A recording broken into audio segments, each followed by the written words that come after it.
은혜 받을 하나님의 말씀은 호세아서입니다. 호세아서 7장 8절부터 16절 말씀입니다. 에브라임이 여러 민족 가운데 혼합되니 그는 곧 뒤집지 않는 전병이로다. 이방인들이 그의 힘을 삼켰으나 알지 못하고 백발이 무성할지라도 알지 못하는도다. 이스라엘의 교만은 그 얼굴에 드러났나니 그들이 이 모든 일을 당하여도 그들의 하나님 여호와께로 돌아오지 아니하며 구하지 아니하노다. 에브라임은 어리석은 비둘기같이 지혜가 없어서 애굽을 향하여 부르짖으며 아수르로 가는도다. 그들이 갈 때 내가 나의 그물을 그 위에 쳐서 공중의 새처럼 떨어뜨리고 전에 그 회중에 들려준 대로 그들을 징계하리라. 화 있을진저 그들이 나를 떠나 그릇 같음이니라. 패망할진저 그들이 내게 범죄하였습니다. 내가 그들을 건져주려 하나 그들이 나를 거슬러 거짓을 말하고 성심으로 나를 부르지 아니하였으며 오직 침상에서 슬피 부르짖으며 곡식과 새 포도주로 말미암아 모이며 나를 거역하는도다. 내가 그들 팔을 연습시켜 힘있게 하였으나 그들은 내게 대하여 악을 꾀하는도다. 그들은 돌아오나 높으신 자에게로 돌아오지 아니하니 속이는 활과 같으며 그들의 지도자들은 그의 혀에 거친 말로 말미암아 칼에 엎드러지는 이것이 애굽 땅에서 조롱꼬리가 되리라. 아멘. 이 말씀을 가지고 우리가 세상과 타협하면 이라는 제목으로 은혜를 나눕니다. 잠시 기도합니다. 사랑의 하나님, 오늘도 주님께서 저희들을 사랑하시고 우리들의 마음 세상과 타협하지 않게 하시고 주님을 사랑하며 주님을 경외하고자 또 이곳에 모이게 하심을 감사합니다. 이 시간에도 우리의 마음속에서 오직 성령님이 역사하여 우리의 모든 문제는 주님께 맡기고 성령님이 주시는 지혜와 계시의 영을 통해서 깨닫게 하시고 이 말씀을 통해서 우리의 삶을 비춰보고 정말로 회개하는 역사가 있도록 축복하여 주옵소서. 말씀을 통해서 우리의 신앙을 점검해보고 돌이키는 역사가 있도록 인도하여 주옵소서. 예수 그리스도 이름으로 기도드리옵나이다. 아멘. 8절에 보니까 에브라임이 여러 민족 가운데 혼합되니 그랬습니다. 그래서 여러 민족 가운데 혼합됐다는 것은 여러 민족과 타협했다.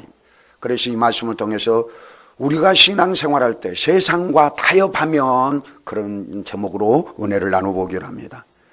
20세기의 가장 위대한 역사가 중에 한 사람인 아놀드 토이비 박사가 이런 말을 한 적이 있습니다.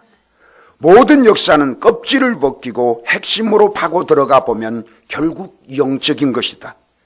역사는 권력을 잡은 자들이 투쟁에 승리한 이야기가 아니라 역사는 영적인 것입니다. 우리의 인생도 영적인 것이라는 것입니다. 영적인 것에 실패하면 인생의 모든 영역에서 실패한다는 것입니다. 그런 인생은 절대로 성공한 인생이라고 말할 수 없다는 것입니다. 그러니까 우리가 개인 역사든지 아니면은 민족의 역사든지 세계적인 역사든지 정확하니 그 안 내면을 보면은 모든 것이 영적으로 집약된다는 것입니다. 즉 하나님을 경외하고 하나님을 잘 섬기는 민족은 이 땅의 역사도 번성하는 역사가 되고 악을 행하고 하나님 보시기에 합당하지 못한 그러한 삶을 살고 또 영적으로 우상이 심하게 되면 계속적으로 반복해서 역사도 전쟁에 끊이지 않고 혼탁해진다는 이런 얘기입니다. 오늘 본문 호세아 선지자가 활동을 시작하던 초기는 이스라엘 북왕국 13대 왕 여로보암 2세가 즉위할 때 이 호세아 선지자 활동을 합니다. 이때의 북왕국도 일시적으로는 부흥됐습니다. 그러나 성경을 통해서 보면 머지않아 이방 세력과 결탁하고 이방 문화와 이교 사상을 받아들여 혼합됨으로 인해서 심각한 정치적 종교적 위기 앞에 직면하게 됐습니다. 이때 호세아 선지자의 입술을 통해서 하나님의 애언의 말씀이 그 이스라엘 백성들을 찾아왔습니다. 다시 8절에 보니까 에브라임이 여러 민족 가운데 혼합되니라고 표현하는데 여기서 에브라임은 이스라엘, 북방 이스라엘, 즉 북이스라엘의 10지파 중에서 대표적인 그런 지파에 속한 것이 에브라임 지파입니다. 그러니까 여기서 에브라임이라고 말할 때는 곧 이스라엘이라는 전체적인 표현과 동일하게 쓰이고 있다는 것입니다. 따라서 에브라임이라는 명칭은 이스라엘 백성 전체를 의미하는 이름이었습니다. 본문 호세아 7장에 쭉 보다 보면은 이스라엘에 선택된 백성들이 하나님을 떠나버리고 범죄한 내용들이 쭉 나옵니다. 그 이스라엘 백성들의 죄악성이 지금 호세아 7장에 보면 쭉 나옵니다. 1절에 보니까 거짓을 행하며 도둑질을 했다는 그런 내용들이 나옵니다. 그 다음에 2장에 보면은 하나님을 망각해버리는 불신앙의 죄를 지적하는 내용이 나옵니다. 그 다음에 4절에 보면은 간음죄에 대해서 얘기가 나옵니다.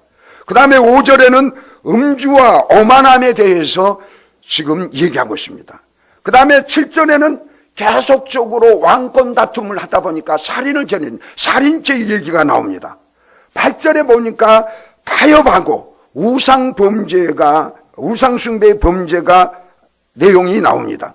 그 다음에 10절에는 교만해지는 그 이스라엘들, 교만한 영성을 가지고 자만심으로 가득 차서 하나님을 거스리고 있는 이스라엘 백성들의 그러한 인간상들이 지적되고 있는 것이 바로 호세아 7장 내용입니다. 즉 다시 말하면 뭡니까? 하나님의 백성들의 마음의 자세가, 또 하나님의 백성들의 삶의 형편이, 또 하나님의 백성들의 도덕적인 상태가 극도로 타락해 있을 때에 하나님의 말씀이 그들을 찾아왔다는 그 내용입니다. 본문에서 이스라엘 백성들이 이방민족과 타협하고 타락했을 때의 상태를 예언자는 세 가지 비유로 나타냅니다. 8절에 보니까 그들이 정말로 세상과 타협해서 여러 민족과 타협해서 타락했을 때 나타나는 현상이 8절 뒤집지 않는 전병과 같다, 전병이라고 표현하고 있습니다. 그 다음에 또 11절에 보니까 그 이방 여러 민족과 혼합되어지면 어리석은 비둘기같이 죄가 없게 행동하는 것이다 라고 또 표현하고 있고, 16절에 보니까 저희가 돌아오나 높으신 자에게로 돌아오지 않은 속이는 활과 같다 이렇게 말합니다. 이 세 가지 탁월한 비유를 통해서 우리의 신앙을 한번 점검해보는 시간을 갖기로 하겠습니다. 첫 번째 우리가 말한 것처럼 뒤집지 않는 전병이로다. 여러 민족 가운데 혼합되니 그는 곧 뒤집지 않는 전병이로다. 하나님은 성경에 쭉 보다 보면 혼합하는 것, 섞이는 것, 이거를 상당히 싫어하십니다. 우리 레위기 11장 볼까요? 우리 한번 찾아봅시다. 44절 45절 봅니다. 나는 여호와 너희 하나님이라. 내가 거룩하니 너희도 몸을 구별하여 거룩하게 하고 땅에 기는 길짐승으로 말미암아 스스로 더럽히지 말라. 나는 너희 하나님이 되려고 너희를 애굽 땅에서 인도하여 낸 여호와라. 내가 거룩하니 너희도 거룩할지어다. 우리 하나님은 거룩을 나타냅니다. 거룩이라는 것은 구별되어 있다, 분리되어 있다, 성별화되어 있다 이렇게 표현하는 것입니다.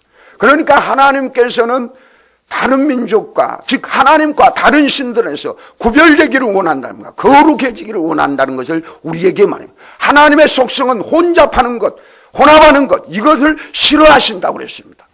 출애굽기 34장 12절에도 말씀합니다.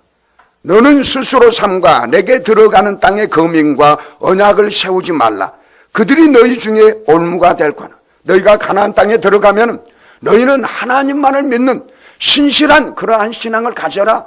혼합하지 말라. 그들의 백성들이 불쌍하다고 해가지고 그들과 언약을 맺고 화친조약을 맺고 그들에게 속하지 마라라는 것을 얘기합니다. 또 우리 신학에도 마찬가지입니다. 베드로전서 1장 15절 16절에 보면은 하나님이 거룩하니 우리도 거룩하라고 말씀하고 합니다. 그러면서 고린도후서 6장 한번 또 찾아봅시다. 14절부터 16절까지 한번 읽어봅니다. 너희는 믿지 않는 자와 멍에를 함께 매지 말라.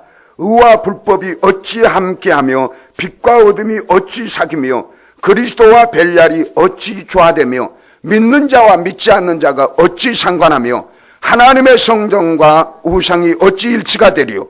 우리는 살아계신 하나님의 성전이라. 이와 같이 하나님께서 이르시되 내가 그들 가운데 거하며 두루 행하여 나는 그들의 하나님이 되고 그들은 나의 백성이 되리라. 아멘. 이렇게 하나님께서는 오직 하나님을 향한 영적인 순결의 변함이 없도록 성경은 얘기하고 있습니다. 그런데 오늘 보면 호세아 8절에 보니까 여러 민족과 혼합해서 영적인 순결의 변함이 있었다. 영적인 순결을 잃어버렸다고 얘기하고 있습니다. 그런데 이스라엘 백성들은 그 영적인 순결을 잃어버리고 열방의 신들을 혼합해버린 것입니다. 그들의 필요에 따라서 자기들 편한 대로 이방신을 찾아다녔습니다. 평화라는 명분으로 이방신과 혼잡했습니다. 하나님을 향한 신앙의 순수성에 대해서는 별로 관심이 없습니다. 이렇게 혼잡하게 되면 결과는 어떻게 되냐? 하나님의 신앙을 다 떠나버리는 것입니다. 우리가 예를 들어서 믿지 않는 배우자를 만나더라도 처음에 예수 잘 믿는 사람이 나중에 그 믿지 않는 배우자의 늘 의견에 따르다 보면 결국 하나님을 떠나는 경우가 많습니다. 이것이 하나님을 믿는 백성과 이방들의 백성들의 이렇게 혼잡하면 그러한 결과를 가져올 수 있기 때문에 그것을 아시는 하나님은 순수성을 지키라, 거룩해라, 구별되라, 분별해라는 것을 늘 강조하는 것입니다. 그런데 이스라엘 백성들이 그 순수한 신앙에서 떠나다 보니까 하나님의 그 순수한 신앙에 별 관심이 없는 것입니다. 성적인 만족을 누리고 싶으면 아스도르라는 그 신을 쫓아갑니다. 또 당장 물질적인 풍요로움에 그리우면 바알을 쫓아갑니다. 그러다가 아무렇지도 않게 하나님을 향한 자신의 신앙들을 포기해버리고 만 것입니다. 그것을 8절에서 여러 민족 가운데서 혼합되니 이렇게 표현하고 있습니다. 그 결과 이스라엘 백성들이 뒤집지 않는 천병이로다라고 이렇게 표현합니다. 신앙의 순수성을 상실하고 구별되지 않는 삶을 살게 되면 우리는 뒤집지 않는 전병이 될 수 있다는 것을 얘기하는 것입니다. 여기서 뒤집지 않는 전병을 했는데 전병은 하나님께 드리는 떡을 말합니다. 하나님 전에 바치는 떡입니다. 우리나라로 말하면 빈대떡 같이 생긴 것이 바로 전병이라는 것입니다. 여러분 생각해 보세요. 전병은 잘 뒤집어야 골고루 익습니다. 그래서 우리의 먹기에 편합니다. 그런데 전병이 뒤집지 않아진다면 어떻게 있습니까? 밑은 새까맣게 타버리고 위에는 익지 않는다. 쓸모가 없어져 버렸답니다. 결과적으로는 파멸되게 된다. 하나님께 필요가 없는 떡이 된다. 이 얘기를 하는 것입니다. 여러 민족과 혼합하게 되면은 우리가 세상과 타협하면은 하나님께 쓰임받지 못한다. 결과적으로 타락하게 된다는 것을 우리에게 경고하시는 것입니다. 이방 족속들의 생활 스타일에 영향을 받아 우상숭배와 부도덕의 죄악속에 빠져버린 그 백성들의 정황이 뒤집지 않는 전병과 같다고 표현하고 있습니다. 시편 106편 35절 36절에도 이렇게 말씀합니다. 열방과 섞여서 그 행위를 배우며 그 우상들을 섬김으로 그것이 저에게 올무가 되었다. 이렇게 다른 민족과 즉 하나님을 믿지 않는 사람들과 세상과 타협하면 우리가 그 행위를 보며 그 우상을 섬겨지게 돼서 하나님을 떠날 수가 있다는 것을 우리에게 경고하는 것입니다. 이스라엘 백성들이 오늘 이런 자리에 처한 것입니다. 오늘날 우리 교회와 우리 성도들도 현실 참여의 소리가 높아지고 있습니다. 우리 하나님의 백성들도 이 세상을 살아가는데 참여해야 됩니다. 그러나 이 참여의 진리는 대단히 중요한 것입니다. 그러나 성경은 참여 이전에 먼저 하나님의 백성으로서 성별을 강조합니다. 만약 성별, 구별됨이 없이 참여하게 되면 우리는 세상을 혁명하기는커녕 세상을 변화시키는커녕 오히려 세상의 영향력을 받아서 우리의 삶과 우리의 신앙이 그 가치와 목표와 색깔을 상실해버리게 만든다. 우리가 한번 생각해 보십시오. 우리가 구별된 하나님의 백성으로서의 처신을 행하지 못한다면 정말로 세상 사람과 혼합하다 보면 자기도 모르게 습관이나 모든 문화 이런 것에서 동화되어 버립니다. 하나님의 백성으로서의 어떤 가치, 목표 이런 것을 상실해 버릴 수가 있다는 것입니다. 그래서 우리가 현실 참여도 중요하지만은 우리가 구별된 자세를 가지고 거룩한 마음으로 성결한 마음으로 참여하는 것이 중요하다는 것을 얘기합니다. 9절을 한번 봅니다. 오늘 본문 말씀으로 들어가서 9절 봅니다. 이방인들이 그 힘을 삼켰으나 정말로 이스라엘 백성들이 성결한 순수한 신앙을 갖지 못하고 여러 민족과 혼합하다 보니까 결과가 어떻게 했다고 했어요? 이방인들이 그의 힘을 삼켰으나 이방인들에게 영향을 주어야 할 하나님의 백성들이 이 세상에 영향과 충격을 주어야 할 교회들이 오히려 세상 백성들에게 압도되는 꼴이 되었다는 것입니다. 이것은 이스라엘 백성들이 유대인도 아니고 이방인도 아닌 형상을 갖게 된 것을 말합니다. 우리가 세상과 타협하면 우리의 모습을 통해서 저 사람이 예수 믿는 사람과인가, 교회 오면 예수 믿는 사람 같은데 밖에 나가다 보면은 이방 사람과 똑같은 거예요. 예수 믿지 않는 사람과 똑같이 행동하는 거예요. 이것이 바로 이방인들이 그의 힘을 삼켰으나 이런 표현입니다. 그런데 더욱 안타까운 것은 이런 비참한 상태 속에 있으면서도 이 상태를 깨닫지 못한다는 것입니다. 9절에 보니까 이방인들이 그 힘을 삼켰으나 알지 못하고, 정말로 우리가 신앙생활에 깨닫는 것은 중요한 것입니다. 내가 신앙생활하면서 사회생활하면서 보니까 내가 교회에서는 거룩한 척 했는데 하나님의 백성인 것처럼 했는데 밖에 나와서 신앙생활하다 보니까 세상과 타협하고 있구나, 이건 뭔가 잘못됐구나, 이렇게 알아야 되는데 알지 못하고 있다는 것입니다. 깨닫지 못하고 있다는 것입니다. 잘못된 철학과 잘못된 도덕, 사상, 가치관, 이 목표가 내가 하나님의 사람으로 잘못됐구나, 이스라엘 백성들이 이것을 알지 못하고 있다는 겁니다. 너무너무 안타까운 것입니다. 그래서 오히려 그 문화의 영향력을 받아서 하나님의 백성들로서의 모든 것들을 다 빼앗겨버리는 이런 안타까운 사실을 하나님께서는 얘기합니다. 그러면서 뭐라고 그랬습니까? 백발이 무성할지라도 알지 못하느니라. 백발은 무엇을 얘기합니까? 무덤을 얘기하는 것입니다. 무덤을 알리는 신호가 백발입니다. 우리가 나이가 먹으면 백발이 돼서 결과적으로 무덤 안에 들어간다는 겁니다. 백발은 시간이 경과되었음을 보여주는 그런 표현인 것입니다. 하나님의 강력한 심판이 다가오고 있음에도 불구하고 깨닫지 못한다고 하나님은 이스라엘 백성들을 보면서 안타까워하고 있습니다. 자, 너희들이 여러 민족과 혼합해서 너희들이 가는 것을 보니까 정말로 이방인들의 그들이 힘을 삼켰고 너희들은 알지 못하고 백발이 무성할지라도 알지 못하는구나. 너희들이 정말로 이렇게 가다 보면 하나님의 큰 심판이 있고 하나님의 그런 징계가 있음에도 있을 것인데 그들은 깨닫지 못하고 알지 못하고 막무가내 신앙생활하고 있다는 거예요. 이것은 무엇을 말합니까? 이스라엘 백성들의 교만한 태도를 얘기하는 것입니다. 시편 4절에 보면 이런 표현이 있습니다. 악인은 그 교만한 얼굴로 말하기를 여호와께서 이를 감찰지 아니하신다.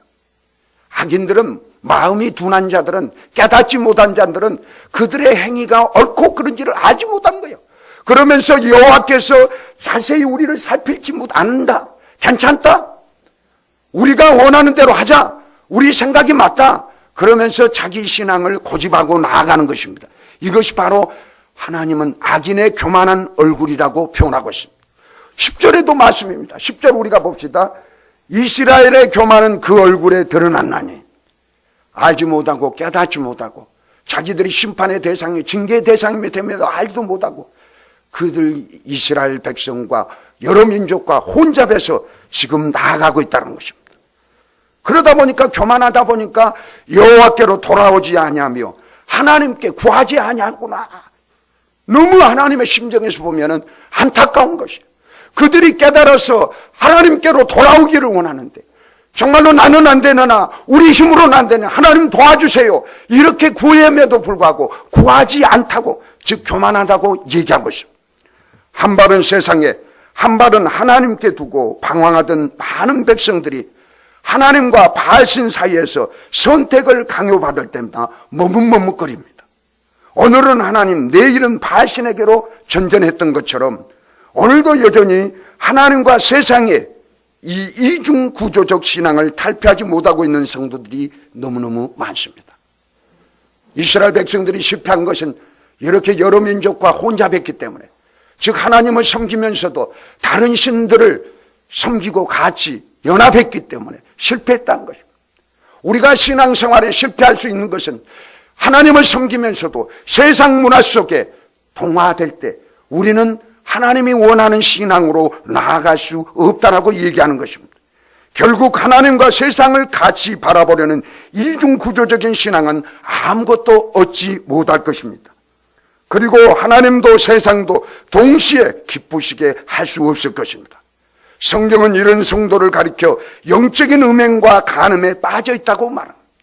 우리 하나님의 백성들이 세상 것을 즐기면서, 세상과 동화되면서, 세상과 연합하면서, 세상과 짜가면서 신앙생활하는 것이 하나님이 볼 때는 영적인 간음이다, 음란 생활이라고 얘기합니다. 우리 야고보서 4장 4절에 보면 간음하는 여자들이여 세상에 벗된 것이 하나님의 원수됨을 알지 못합니다. 우리가 예수 믿는다고 하면서도, 정말로 교회 나와서 예배 드리면서도 여전히 세상을 즐기고 세상과 벗어나는 것이 바로 뭐라고 그랬습니까? 하나님께 원수된, 내 신앙에서 여전히 하나님의 원수된 짓거리를 하고 있지 않는가 한번 되돌아봐야 됩니다. 사도 요한은 요한일서 2장 15절에 이렇게 말합니다. 이 세상이나 세상에 있는 것들을 사랑치 말라. 누구든지 세상을 사랑하면 아버지의 사랑이 그 속에 있지 아니하니. 우리가 세상을 사랑한다는 것은 아버지의 사랑을 체험하지 못했다는 것입니다. 아버지의 사랑이, 하나님의 사랑이, 예수님의 사랑이 우리 마음속에 없으니까 자꾸만 세상으로 빠져갈 수밖에 없다라는 것입니다. 우리는 한번 점검해 봐야 합니다. 정말로 내가 세상을 조랑한가? 아니면 내 속에 아버지의 사랑이 풍성해서 아버지만을 사랑하며 정말로 구별된 거룩한 삶으로 나아가고 있는가?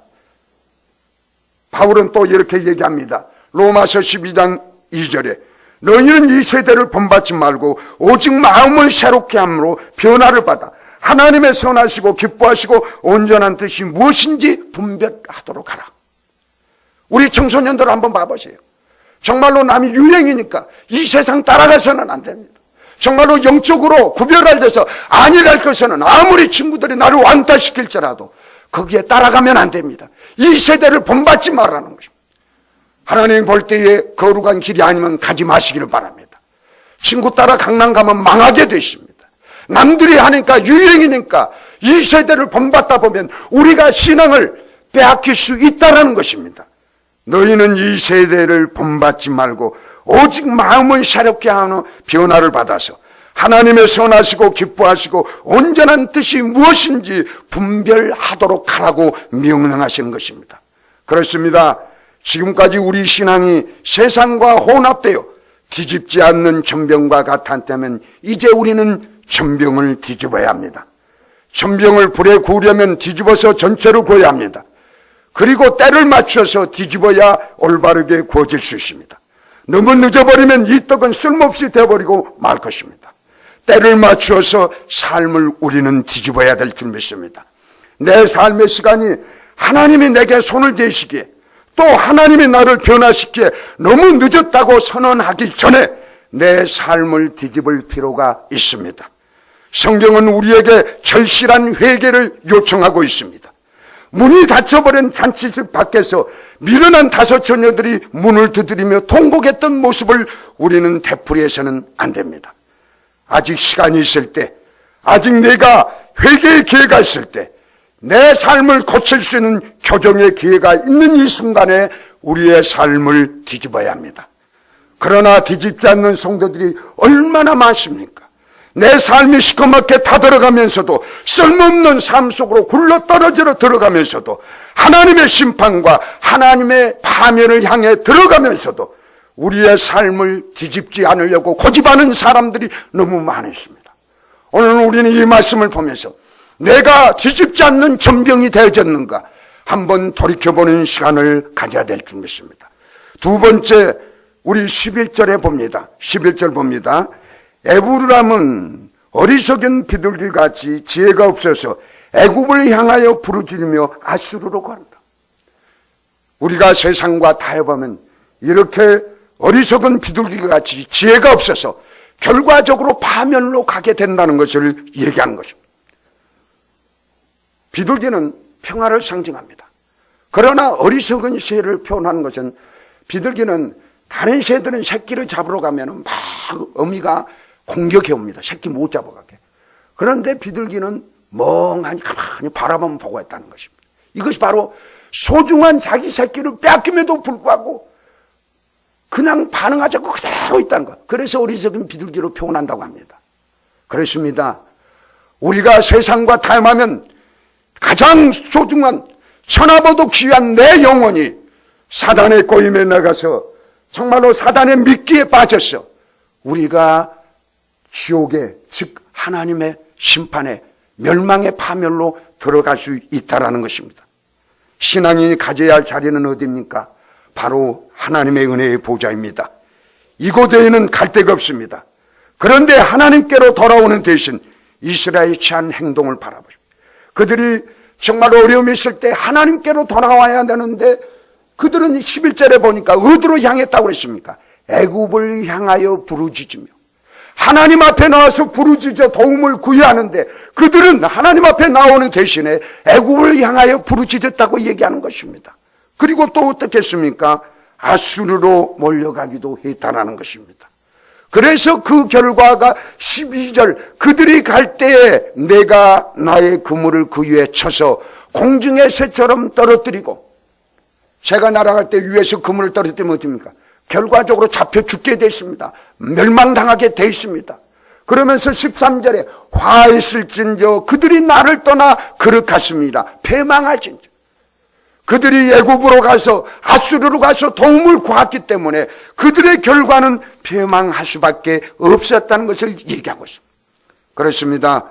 얼마나 많은 성도들이 오늘날도 하나님을 향해서 도움을 구하기 전에 이 사람 저 사람 자기의 잔재주, 자기의 장깨, 자기의 지혜, 자기의 갖고 있는 주위에 있는 권력, 인맥 이런 걸 도움을 구하려고 발버둥치고 있습니다. 우리는 하나님을 향해 도움을 구해야 될 줄 믿습니다. 시편 20편 7절 8절 이렇게 말합니다. 어떤 사람은 병거, 어떤 사람은 말을 의지하나 그들은 비틀거리고 엎드러지고 여호와 우리 하나님의 이름을 자랑하는 자는 일어나 바로 서도다. 사람들이 병거나 말을 의지하면 결과가 어떤다고요? 비틀거리고 엎드러진다. 그러나 여호와의 이름을 하나님께로 나아가서 하나님에게 도움을 구한 자는 바로 일어서게 된다는 것을 얘기하고 있습니다.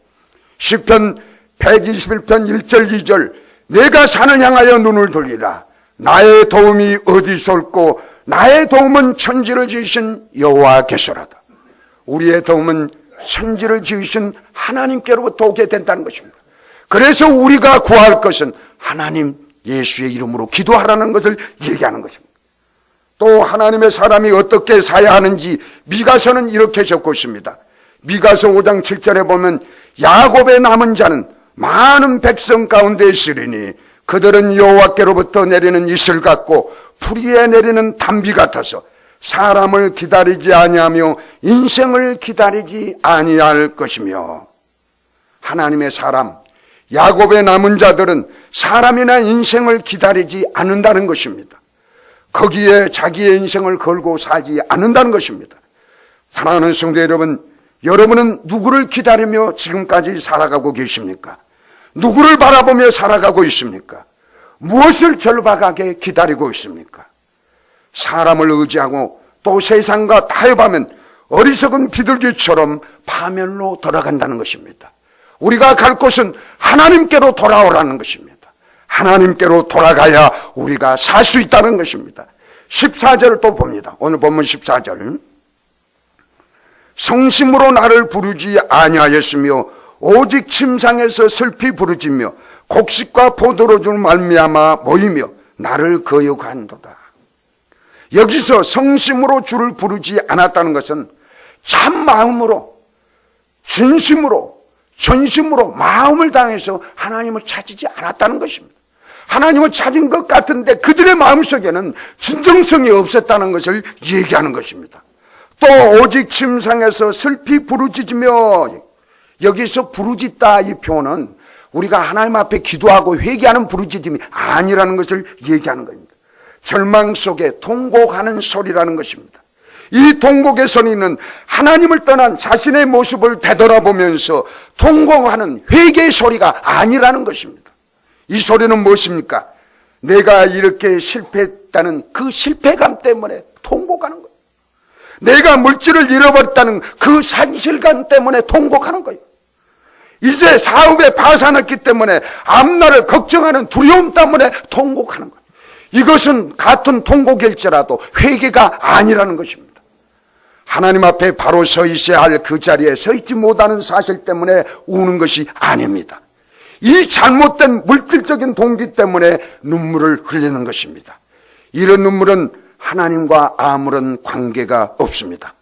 많은 이스라엘 백성들이 그 당시에 수많은 종교적 제사를 하나님 앞에서 계속해서 드리고 있었지만 하나님은 그 제사를 받지도 않고 기뻐하지도 않았습니다. 여러분이 아시다시피 이스라엘 백성들이 제사를 안 드린 게 아닙니다. 찬송한 게 안 한 게 아닙니다. 기도하지 않은 게 아닙니다. 그들은 여전히 했습니다. 그러나 그들의 마음에서 전심을 내서 성심으로 진심으로 하나님을 경외하며 제사 드리지 않았다는 것입니다. 우리 이사야 1장 한번 봅니다. 11절부터 16절까지만 봅니다. 우리 다 같이 한번 읽습니다. 여호와께서 말씀하시되 너희 무수한 재물이 내게 무엇이 유익하뇨? 나는 수양의 번제와 살찜 짐승의 기름에 배불렀고 나는 수송아지나 어린 양이나 수염소의 피를 기뻐하지 아니하노라. 너희가 내 앞에 보이러 오니 이것을 누가 너희에게 요구하였느냐? 내 마당만 밟을 뿐이니라. 헛된 재물을 다시 가져오지 말라. 분향은 내가 가증히 여기는 바요. 월삭과 안식일과 대회로 모이는 것도 그러하니 성에 아울러 악을 행하는 것을 내가 견디지 못하겠나. 내 마음이 너희 월삭과 정한 절기를 싫어하나니 그것이 내게 무거운 짐이라. 내가 지게 곤비하니라. 너희가 손을 펼 때 내가 내 눈을 너희에게서 가리고 너희가 많이 기도할지라도 내가 듣지 아니하리니 이는 너희 손에 피가 가득함이니라. 너희는 스스로 씻으며 스스로 깨끗하며 내 목전에서 너희 악한 행실을 버리며 행악을 그치고. 아멘. 이스라엘 백성들도 나름대로 제사 드렸습니다. 예배 드렸습니다. 기도했습니다. 찬송했습니다. 그러나 그들의 마음의 중심에서 진심으로 주님을 사랑하면서 주님을 경외하면서 주님의 말씀에 순종하면서 예배 드리지 못했다는 겁니다. 그 결과 그들은 어려움을 당하게 된다는 것입니다. 사랑하는 성도 여러분, 죄를 회개하지 않고 드리는 제사, 자기의 참다운 모습을 하나님 앞에서 발견하고 스스로 뉘우치며 하나님 앞에 돌아오는 회개의 사건 없이 들려지는 무의미한 찬송과 무의미한 기도, 무의미한 봉사는 하나님은 가증히 여기신다고 선언하고 있습니다. 먼저 우리가 해야 할 것은 나와 하나님과의 바른 관계가 정립된 다음에 우리가 찬송하고 기도하고 봉사할 때 이 모든 것을 하나님이 연락하신다는 것입니다. 그렇습니다. 오늘날 많은 종교적인 프로그램보다 우리에게 더 필요한 것은 신실한 마음의 회개인 줄 믿습니다. 차라리 우리에게 더 많은 회개와 기도 소리가 필요할 때인 것입니다. 우리가 찬송하고 봉사하고 기도하고 이것도 중요합니다. 그러나 하나님이 원하는 것은 하나님의 말씀에 비추어 내 삶을 비춰보고 정말로 우리 속에는 악을 발견하고 하나님 앞에 회개하면서 찬송과 기도와 봉사로 나아갈 때 하나님이 연락해 주신다는 사실입니다. 또 15절을 보시겠습니다. 15절을 보니까 내가 그들 발을 연습시켜 힘있게 하였으나 그들은 내게 대하여 악을 꾀하는도다. 하나님이 주신 건강 가지고 범죄한다는 것입니다. 하나님이 내게 허락하신 물질의 부여를 가지고 방탕하고 사치하며 낭비한다는 것입니다. 다시 한번 내가 너희 발을 연습시켜 강건하게 하였으니라. 이 뜻이 무엇입니까? 우리가 한번 내가 저희 발을 연습시켜 강건하게 하시나. 이 말은 누가 너에게 건강을 주었느냐 이 말입니다. 내 육신의 정욕을 위해서 낭비하고 있는 그 육체의 힘을 누가 주었느냐 이렇게 묻고 있습니다. 내가 낭비하고 있는 재물을 누가 주었느냐? 내가 잘못 사용하고 있는 그 시간을 누가 주었느냐? 하나님께서 내게 시간을 주셨고 또 건강을 주셨는데 그 축복과 건강과 물질과 재능을 잘못된 목적을 위해서 낭비하고 있지는 않는가? 한번 되돌아봐야 합니다. 하나님께서는 그 당시 성도들에게 이러한 모습을 보신 것입니다. 오늘 우리의 모습은 어떠한가? 말씀 앞에서 직면하면서 정말로 내가 하나님이 주신 건강, 하나님이 주신 물질, 하나님이 주신 시간 이런 것들을 하나님을 위해서 써본 적이 있는가? 우리가 하나님이 사랑한다고 하면서도 이런 것들을 드리지 않는다면 이스라엘 백성이나 매 한 가지일 줄 믿습니다. 그러면서 마지막으로 16절을 봅니다. 16절. 우리가 세상과 타협하면은 마지막으로 속이는 활과 같다고 했습니다. 16절 우리 한번 읽습니다. 그들은 돌아오나 높으신 자에게로 돌아오지 아니하니 속이는 활과 같으며, 여기까지만 합니다. 그렇습니다. 타락하고 있는 성도들의 모습이 하나님의 눈에는 속이는 활처럼 보였다는 것입니다. 활을 잡는 모든 사람들에게는 목표와 그 마음속에 기대가 있습니다. 우리가 활을 잡고 쏟는다고 생각해 보세요. 아무 공정에나 좋지 않습니다. 반드시 화살이 날아가는 그 목표가 있습니다. 지점이 있습니다. 마음속에 맞추기를 기대합니다. 그래서 그 목표를 향해서 활과 실을 당긴 겁니다. 그런데 그것이 엉뚱한 방향을 향해서 날아간다는 것입니다. 오늘 우리의 삶이 그러한 속이는 활의 모습은 아닌가 생각해 봅니다. 하나님의 기대를 무너뜨리고 하나님의 목표에서 빗나간 인생, 그것이 바로 활이 속인다고 얘기하고 있습니다. 주님은 여러분과 나의 삶을 향한 기대가 있으십니다.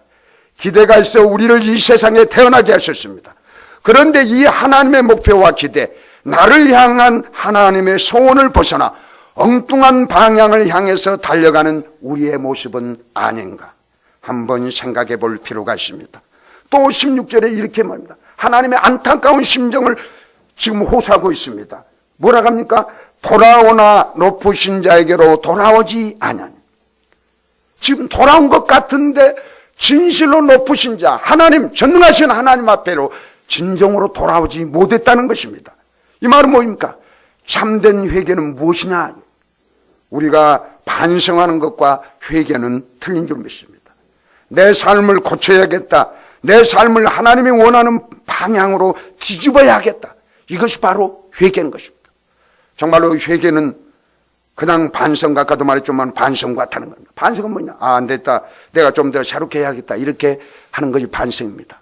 그러나 이제 우리는 회개라는 것은 완전히 이제 100% 바꿔보자. 이러한 진실한 마음이 없으면 회개가 됩니다. 하나님과의 바른 관계의 설정이 없이는 우리의 회개는 아직도 회개가 아닙니다. 내가 회개했다면서 하나님과의 관계가 바르지 못한다면, 여전히 악을 행하고 있다면 이것은 진정한 회개가 아니라는 것을 얘기하고 있습니다. 높으신 하나님께로, 내 생명의 궁극적 창조이신 그분께로, 내 삶의 마지막 책임자이신 하나님께로 내 삶이 돌아오지 않는다면 우리는 아직도 회개한 것이 아닙니다. 말뿐인 회개, 진실하지 못한 회개, 회개에 합당한 열매가 없는 입술만의 회개를 거듭하며 삶이 아직도 그런 잔위에 머물러 있는 사람들을 향해서 하나님은 심판을 준비하고 있습니다. 사랑하는 성도 여러분, 정말로 우리가 오늘 말씀을 보면서 내가 회개한다고 했음에도 불구하고 회개에 합당한 열매를 맺지 못하면 그거는 진정한 회개가 아니라는 것입니다. 정말로 진정한 회개가 이루어졌으면 합당한 열매가 나타난다는 것입니다. 이것이 바로 하나님과의 관계가 올바로 형성된 사람이라는 것입니다. 이것이 되지 않는 되풀이된 입술로만 회개는 하나님의 심판이 준비되고 있다는 이 엄연한 사실 앞에서 우리는 합당한 열매가 맺혀진 진정한 회개가 필요하다고 생각합니다. 에레미야 선지자는 이렇게 말합니다. 에레미야 4장 1절, 여호와께서 가라사대 이스라엘아 내가 돌아오거든 내게로 돌아오라. 너희가 돌아오거든 확실히 나에게로 돌아오라. 이스라엘 백성들에게 촉구하고 있습니다. 오늘 우리에게도 말씀하고 있습니다. 너희들이 돌아오거든 확실히 나에게로 돌아와라. 나하고 확실한 관계를 맺자. 그랬을 때 합당한 열매가 맺혀질 수 있다는 것입니다. 진실한 회개는 하나님과의 올바른 관계를 정립하고 하나님의 목표를 내 삶 속에 성취하는 것이 바로 진정한 회개인 줄 믿습니다. 그렇습니다. 사랑하는 성도 여러분, 우리를 향한 하나님의 기대가 있습니다. 하나님의 목적이 있습니다. 하나님의 뜨거운 사랑의 마음이 있습니다. 그 목표를 향해서 우리는 걸어가야 될 줄 믿습니다. 하나님과 바른 관계를 맺고 나를 향한 하나님의 뜻을 발견하고 그 기대를 알고 그 목표를 향해서 걸어가는 삶을 우리는 회복해야 될 줄 믿습니다. 하나님의 책망은 차라리 하나님의 사랑인 것입니다. 때때로 성경이 신랄한 음성으로 우리의 죄를 꾸짖고 우리의 삶을 책망한 이유는 그것이 바로 하나님의 사랑이기 때문에, 하나님의 사랑이 없었다면 우리를 책망할 필요도 없습니다. 우리를 꾸짖을 필요도 없습니다. 우리에게 간절히 돌아오라고 하나님이 우리에게 호소할 필요도 없는 것입니다. 나를 포기할 수 없는 하나님의 사랑이기에 나를 향해서 징계의 채찍을 들고 다가오십니다. 그리고 말씀하십니다. 나의 사랑하는 백성들이여, 나의 사랑하는 아들과 딸이여, 돌아오라, 내게로 돌아와라. 그리고 나와 너와 관계를 회복하자. 하나님과 올바른 관계없이 내가 이 세상에서 출시하고, 내가 이 세상에서 돈을 벌고, 이 세상에서 성공하고 인기를 모은다 할지라도 하나님은 우리 삶 속에 아무런 의미도 부여하지 않는다는 사실을 우리는 기억해야 될 줄 믿습니다. 만약 아직도 세상과 타협하면서 타락의 자리에 놓여 있다면 오늘 이 말씀을 통해서 우리는 주님 앞에 돌아오는 시간이 되어야 할 줄 믿습니다. 내 마음의 중심이 되시는 하나님 앞에서 오늘 이러한 진실한 고백이 이루어지기를 바랍니다. 하나님, 이제 우리가 하나님께로 돌아갑니다. 나의 창조주 살아계신 하나님 앞으로 제가 돌아갑니다. 그래서 지난날에 입술로만 회개했던 것, 이제 내 마음에 합당한 열매가 맺혀지도록 다시 한번 진심으로 회개합니다. 하나님의 말씀에 불순종하고 하나님의 말씀 앞에 교만했던 것들을 회개합니다. 주님, 이제 돌아가며 우리를 받아 주옵소서. 주님, 저로 하여금 세상과 타협하지 않고 성별한 자세로 남은 시간들을 살 수 있도록 주님 도와 주옵소서. 이것이 바로 우리가 주님께로 돌아가는 기도가 될 줄 믿습니다. 사랑하는 성도 여러분, 다시 한번 오늘 8절부터 16절 말씀을 통해서 내가 신앙생활하면서 세상과 타협하지 않았는가? 세상과 타협한 사람은 어떻다고 그랬습니까? 뒤집지 않는 정병과 마찬가지로 했습니다. 결과적으로 파멸로 갔다 했습니다. 어리석은 비둘기같이 지혜가 없어서 결과적으로 잡혀 죽게 된다고 얘기하고 있습니다. 또 활과 같다고 그랬습니다. 속이는 활과 같다고 그랬습니다. 목표를 잃어버렸다는 것입니다. 이 말씀을 통해서 우리가 이 시간 한번 회개합니다. 하나님, 우리가 신앙생활에서 여전히 세상과 타협하면서 거룩한 삶을 살지 못했습니다. 구별된 삶을 살지 못했습니다. 하나님과 원수된 삶을 살았습니다. 회개하고 주님께 돌아옵니다. 주님, 받아 주옵소서. 이제 정말로 진실로 우리의 삶이 거룩해지기를 원합니다. 우리가 삶 속에 합당한 회개 열매가 나타나기를 원합니다. 우리 힘으로는 아닌데 우리 성령님 기름 부어 주옵소서 하면서 2분 동안만 한번 회개하면서 기도하는 시간 갖겠습니다. 주일 창으로 동성으로 기도합니다. 주여, 주님, 이 시간 우리 삶이 이스라엘 백성들처럼 아버지 하나님을 떠나고 이 세상 여러 나라와 민족과 아버지 합한 잔과 한연과 돌아봅니다. 우리가 신앙생활을 하면서 세상과 짜가면서 세상의 육신의 정욕과 먹이족과 이 세상의 자랑을 즐기면서 살아왔습니다. 우리가 거룩한 삶을 살지 못했습니다. 성결한 삶을 살지 못했습니다. 하나님, 우리가 하나님의 말씀을 지키지 못했습니다. 하나님의 순수한 신앙을 지키지 못했음을 고백합니다. 이것이 우리 속에는 교만이요 우리 속에는 악이었습니다. 우리가 입술로는 얘기했지만 우리가 합당한 회개 열매를 맺지 못했습니다. 하나님과의 바른 관계를 맺지 못했습니다. 이것이 우리 속의 교만함입니다. 악이었습니다. 하나님을 진실로 찾지 못한, 하나님을 구하지 못했습니다. 주님이 이 죄 있는 이 속에는 죄를 고백합니다. 회개합니다. 하나님 공률히 여겨 주옵소서. 이제 하나님 앞으로 돌아옵니다. 나의 창조주 살아계신 하나님 앞으로 돌아옵니다. 우리를 불쌍히 여겨 주옵소서. 받아 주옵소서. 그래야 하나님 보시기에 합당한 주의 사랑하는 백성들 되게 도와주옵소서. 이제 우리가 하나님과의 바른 관계가 되기를 원합니다. 주님 인도하여 주옵소서. 우리 힘으로는 올라가야 됩니다. 성령님 기름 부어 주옵소서. 성령님 기름 부어 주옵소서. 오직 성령의 능력으로 다시 한번 하나님의 사랑을, 위대한 사랑을 깨닫게 하시고 우리의 삶이 주님이 원하는 삶으로 나아갈 수 있도록 축복하여 주옵소서. 예수 이름으로 감사하며 기도드리옵나이다.